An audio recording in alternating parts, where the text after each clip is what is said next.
ప్రధానమంత్రి నరేంద్ర మోదీ ఈ రోజు తమిళనాడులో పర్యటిస్తున్నారు. ఈ సందర్భంగా పల్లడంలో జర్మన్ గాయని, గేయ రచయిత కాసండ్రా మేస్ పిట్మన్ ఆమె తల్లిని ప్రధాని మోదీ కలిశారు. ఈ సందర్భంగా వాళ్లను ప్రధాని మోదీ ఆప్యాయంగా పలకరించారు. వారి ఆరోగ్య పరిస్థితులపై ఆరా తీశారు.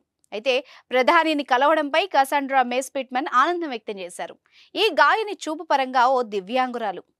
మీ బిజినెస్ విస్తరించాలనుకుంటున్నారా? మార్చి 16-17 హైటెక్స్ లో ఫ్రాంచైజ్ ఇండియా బిగ్గెస్ట్ ఫ్రో ఎక్స్పో. ప్రధాని ముందు ఆమె అచ్యుతం కేశవంతో పాటు తమిళ పాటను పాడి వినిపించారు. కసాండ్రా మేస్ పిట్మన్ ను ప్రధానమంత్రి నరేంద్ర మోదీ తన మన్ కీ బాత్ రేడియో కార్యక్రమంలో ప్రస్తావించారు. ఆమె అనేక భారతీయ భాషల్లో పాటలు, ముఖ్యంగా భక్తి గీతాలు పాడుతుంది. కసాండ్రా మేస్ పిట్మన్ అయోధ్య రామ మందిరం ప్రారంభానికి ముందు రామ్ ఆయేంగే ప్రదర్శనతో ఇంటర్నెట్లో ప్రశంసలు అందుకుంది. 21 ఏళ్ల గాయని పిట్మన్ గత ఏడాది సెప్టెంబర్లో ప్రధాని నరేంద్ర మోదీ నెలవారీ రేడియో షో మన్ కీ బాత్ 105వ ఎపిసోడ్లో ప్రస్తావన వచ్చింది.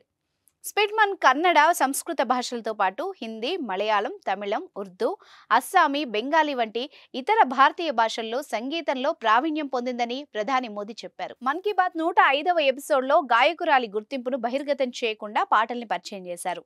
తర్వాత ఆమె గురించి చెప్పారు. ఎంత మధురమైన స్వరం, ప్రతి పదంలోనూ ప్రతిబింబించే భావోద్వేగాల ద్వారా దేవుని పట్ల ఆమెకున్న ప్రేమను మనం అనుభూతి చెందగలం. ఈ మధురమైన గాత్రం జర్మనీకి చెందిన ఒక కుమార్తెకు చెందిందని నేను వెల్లడిస్తే బహుశా మీరు మరింత ఆశ్చర్యపోతారు. ఈ కుమార్తె పేరు కాసాండ్రా మేస్ పిట్మన్ అంటూ మోదీ పేర్కొన్నారు. భారతీయ సంస్కృతి, సంగీతం ఇప్పుడు ప్రపంచవ్యాప్తమైపోయాయి. వారి పట్ల ప్రపంచవ్యాప్తంగా ప్రజల్లో రోజు రోజుకు ఆకర్షితులవుతున్నారు. ఒక అందమైన కుమార్తె చేసిన ప్రెజెంటేషన్ చిన్న ఆడియోను నేను మీకు ప్లే చేస్తున్నాను అంటూ ప్రధాని మోదీ ఆ ఆడియోను వినిపించారు.